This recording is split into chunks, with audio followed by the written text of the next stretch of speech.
All right, welcome back to the Prospecting Show. Today is Thursday, October 7th. This is the first show we've done this week. We've got one more tomorrow, and today we got a good friend from across the pond in the UK. We got Mark Firth on the call. How are you? Hey, Connor, great to be here, and I'm already enjoying the show, and we haven't even started. So let's get into it, right? Yeah, it's going to be a good one. So here's kind of the context, right? For the people who listen to the show, they know there's three parts: past, present, future. We're going to talk about you, what you do, how you do it. But before we get into what you do today, give us the backstory. Like at some point, you probably either went to school or worked a job or did something before what you did today. Tell us the story. Oh yeah. So I turned 40 this year. So I was born in 1981. That puts me somewhere between millennials and the one before. I don't even know which one it is. That shows how much attention I pay to it. But I've gone through my life, you know, with one foot here and one foot there. I feel that's the trend for my life. So I came out of college, as you call it, or as we call it here, university. Went into sales. I worked at IBM. I worked at Siemens. Traditional B2B, traditional job. I worked at the channel. We called it the telecom reseller channel in the UK. I got to the age of 30, and I was driving around in a BMW. I had a property in London. And I was making money, but I looked in the mirror and I was like, I don't enjoy this. Yeah. There's got to be something different. So I did what everyone does in that situation. No, I didn't do what everyone did in that situation. I was like, I don't know what I want to do. I'm going to disappear. So I ended up in Colombia. Fast forward 7 years, I'm in Colombia, working as an English teacher. And I'm like, I need to start a business. So I went back to what I knew, which is B2B sales. And yeah, that brings me sitting here today we've done all right. We got a good business. We help people to land clients without cold messaging, without cold email and all that sort of stuff. So let's set the scene for a wonderful discussion, because I just want to say this from the beginning. I'm not saying anything's wrong. I'm not going to come on here and say anything's wrong. What I'm going to do today, hopefully, is explain why I do it this way, because everyone's got their personal preferences and the way we're going to have a war on the show today. A war. Here we go. No, it's all good. Yeah. The people listening to the show know that we spend a lot of time on LinkedIn, and we spend a lot of time on non-paid channels, right? Email, things like that. But it's going to be good today because I'm sure you're going to talk about, some of the paid strategy you have, some of the consulting work, some of the webinar stuff you do. Tell us about like the sauce. Like, what is the thing that people are missing, right? There's people out there with great ideas, great businesses, and they're stuck. In your mind, what are they missing?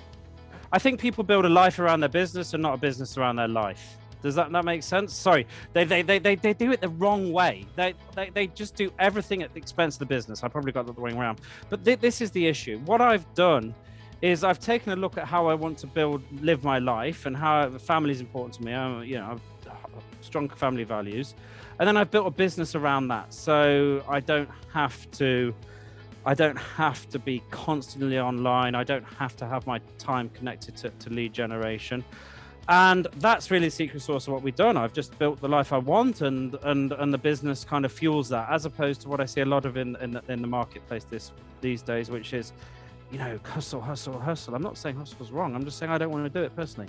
And I'm not going to judge you if you want to do it. I'm not going to judge you if your business works. I'm not going to tell you anything's wrong or right. I'm going to tell you what's right for me is right for me, and what's wrong for you, what's right for you is right for you. I do me, you do you. As simple as that. That makes sense? Yeah, it absolutely does. And here's the thing I think that's cool about what you do, right? Obviously, you have the presenter skill, right? Coming from B2B sales, selling to other people, selling to businesses. Like, you have that presentation kind of style where it's like you loop through people, right? And I think for those of you who listen to the show, it's like, listen, sales is a skill, but like any other skill, it can be taught, learned, trained. You can always get better at it, right? So what is the sales skill that you think most people need, right? If they're going to build a lifestyle business, what is that skill? I think for me, I made a conscious decision. Back in, well, I'll just give you the story. So I was a useless presenter. I'm actually going to go past next week. We're in London, University College Hospitals, London. It's a huge network of hospitals. It was the biggest deal of my life, and I went to pieces in front of the audience, started shaking physically. All my team was looking at me. We lost the deal. I made a decision then to get good at presenting. I made that decision again, actually reinforced it when I was doing the daily grind. Send messages on LinkedIn, chase people. Will you jump on a call? Jump on a call with me. Let's do a 15-minute call. Let's jump on a call. No, I decided that I was going to learn two skills. And the first skill was one-to-many. I believe speaking one-to-many is the most valuable skill you can have, because I don't believe on getting on 100 sales calls, because that's 100 hours. I'd much rather do 1 hour and speak to 100 people. Secondly, I learned paid advertising, because you pay for clients one way or the other. You pay with your time or you pay with your money. I'd much rather pay with my money, because I can get money back and time. Unless you got Connor, you're amazing at stuff. You found a way to get time back yet? Do you know what I mean? Like, that's two decisions I made, and that's the two things I've worked on and done thousands of hours of reading and learning and studying, of messing up. We've had the thing when I had a trouble on the live webinar and I went to pieces. I've had the thing where I spilled the coffee over the keyboard. I've had the thing where the keyboard batteries went dead and internet went out. You name it, we've been there and done it and learned it. So there we go.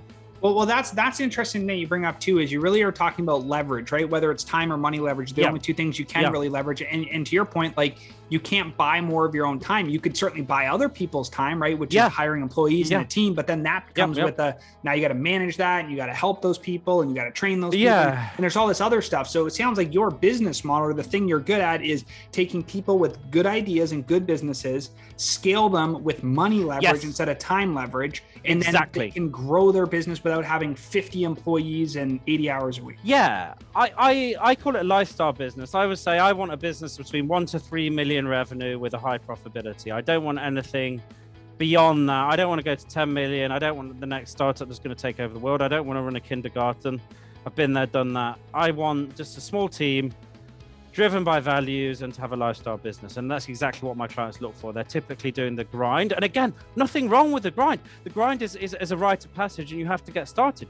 And the grind can be good. If you're an excellent man manager and you love leading teams, having a team of setters, do that. If you don't and you want the different, I'm just there for the people who want the different route and have a different skill set. Do you know what I mean?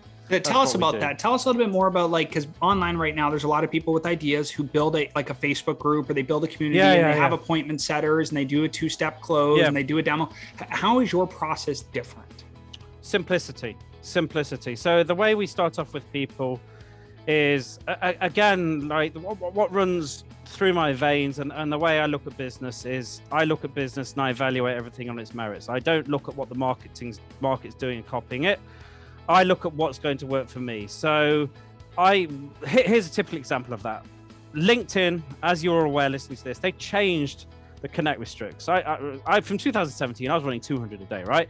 They've now changed it, so you want 100 a week, most of you. A lot of my competition look at that and go, oh my God, how do we personalize more? How do we open more profiles? How do we spread on LinkedIn? I look at that and go, fantastic. LinkedIn has now got so many users, I can target them with Facebook ads. I look at the situation differently. So what we do is, what we're doing right now, and again, an example of this, I'm not aware of anyone doing this yet in the market. We send advertising out on Facebook targeting LinkedIn users, and we send them to our LinkedIn profile. So we've got inbound leads every day.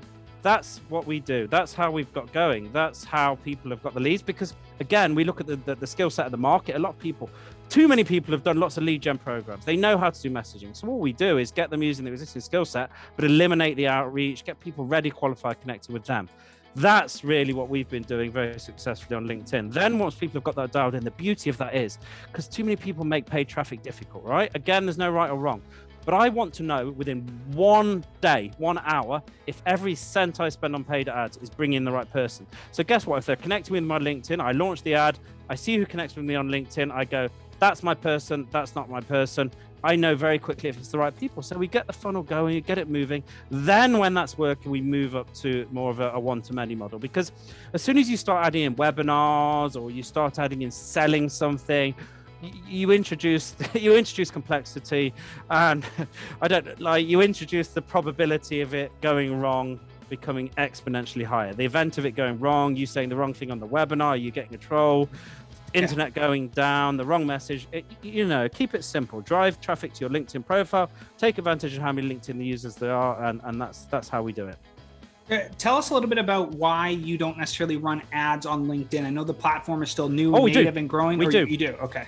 We do run LinkedIn ads. We're running LinkedIn ads right now. What we do with the LinkedIn ads is we do retargeting, because the way that the ad platforms work at a very base level is it's all about supply and demand, right?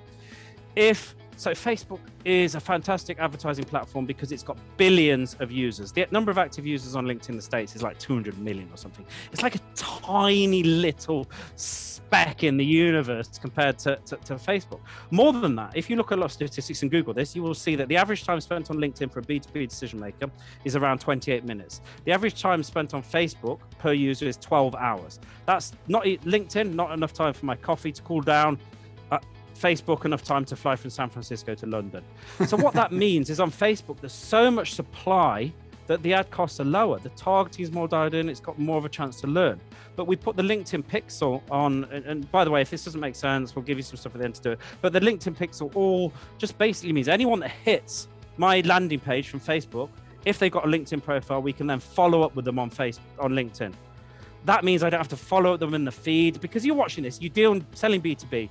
I guarantee you're saying to yourself, my market's never on there. Your coach is going, find their content, use their content, start a conversation. You're going, they don't post content. They're not on there. They don't post content. They don't answer their emails. So just tell LinkedIn to retarget, because that way, when they're on LinkedIn, LinkedIn knows they're on there and will show them the ad. That's all we do. It's very simple.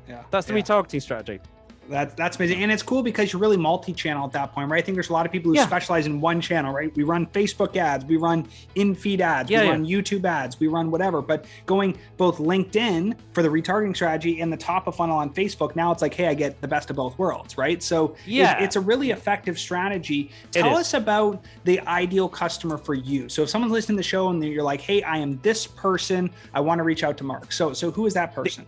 The ideal client for me sells revenue related. They solve revenue related problems. Wow, that's a mouthful. I need to think of. So what does that mean? You solve problems of branding, revenue growth, sales, marketing, sales training, HR consultant, anything where you're selling to small and medium businesses and you solve revenue related problems. So that starts from solopreneurs up to kind of the mid-market. If you can target a clearly defined decision maker, we can help you. More than that, if you're currently doing the grind and you're tired of that, we can help. Where this doesn't work is where the decision maker is not clearly defined. What do I mean by that? So if you think about complex B2B, Fortune 100, like it's politics. No one wants to make a decision. It's all committees and clubs and I don't want anything to do with that, right? Because if the person doesn't know who makes the decision, we can't target the decision maker. If the person makes the decision, we can target the decision maker and they're aware they make the decision, that's when it works. So one person up to mid-market, that's where it's very good.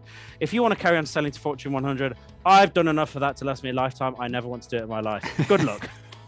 That makes sense. And so for those of you who are listening to the show, right, we're going to drop a couple links in the show notes here, but one of them is going to be clientsimpact.com/training1. That's the number one, clientsimpact.com/training1. That's a page that you can go to and you can kind of opt in and get some cool training from Mark. That's important that people go there and actually check that out. But to keep the episode pretty short, right? This is my last question for you. What is the number one thing that you recommend people do that are currently doing the grind? So let's say they're in the grind, they have a product, they're the service, they're delivering it, they're selling it, and they're in the grind and they want to get out. What do they do? Get creative. Like this is more of a philosophical answer. Am I allowed to give philosophical answers? For sure, 100%. Yeah. Turn off your feed. Turn off your LinkedIn feed of LinkedIn coaches telling you LinkedIn is the number one B2B platform. Go and get creative with studies of your industry. Look where they spend time. Go to the source. This is how our program came about. We looked at the source. We got the statistics, and from the statistics, we built the program, as opposed to my social media feed. The social media feed is full of misinformation. And I don't mean that in a way talking about, I'm talking about filter the statistics of B2B. I'm not talking about the other stuff that everyone's talking about. I'm talking about business. Just be clear on that. Go and have a look in there. Get creative and think about what you can do for your business. And look at the B2B industry, it's spending 11 billion this year. B2B paid advertising. Get on that train, because that train has not left the station yet. It's still early days. That's what I would say. Cool. Absolutely. And I think one of the biggest things for people who are listening to the show is like, ultimately, how can they be more successful with their business? How can they stop trading time for time and start trading some of those dollars to get their time back, right? So for those of you who are listening to it again, clientsimpact.com/training1, Mark Firth, he will teach you how to grow your business and stop trading just all of your time for everything. Get into some of the paid channels, retargeting on LinkedIn, paid top of funnel on Facebook, and learn where your customer actually is so you can serve the right ads to the right people and get new customers one to many, right? That's the biggest thing here. Is there anything else that you want to share with the audience? There's 7,000 people listening to the show right now. B2B people all in the US and UK and the kind of big 5 markets, Australia, they all want to grow their business. What else do you want to say? I think the most important thing is to look at the complexity of the skill as well, right? Because a lot of people say to me, I don't want to learn that, right? But at the same time, they're complaining because there's much competition in messages. So let's break that down. There's too much competition in messages simply because that's a very easy skill to learn. The barriers to entry are next to nothing. Do you have an internet connection? Yes. Do you have a keyboard? Yes. Do you have a social media account? Yes. I can message people. When you talk about paid advertising, you're talking about learning a different skill set, higher levels of persuasion. You've got to have the maths. You've got to touch emotion from decision. So yes, it's a little bit of a learning curve, but once you're in it, there's a lot less competition. And the second thing to say, because if anyone does go to my page and that they do book a call or anything, Connor, I didn't tell Connor I'd say this, but because he doesn't do this, but just mention that you heard it here, and we have a special gift for you and I will also want to give something back to Connor, because Connor says no, I don't do that, but I don't work like that, right? So do mention if you heard it through Connor, all right? That's all I say as well. That's just what I want to add. Yeah, awesome. Thanks you for coming on the show here again. One last time, clientsimpact.com/training1. We'll drop in the show notes below. Mark Firth, thank you so much for coming on the show. Really appreciate your time, my man, and have a great rest of the day.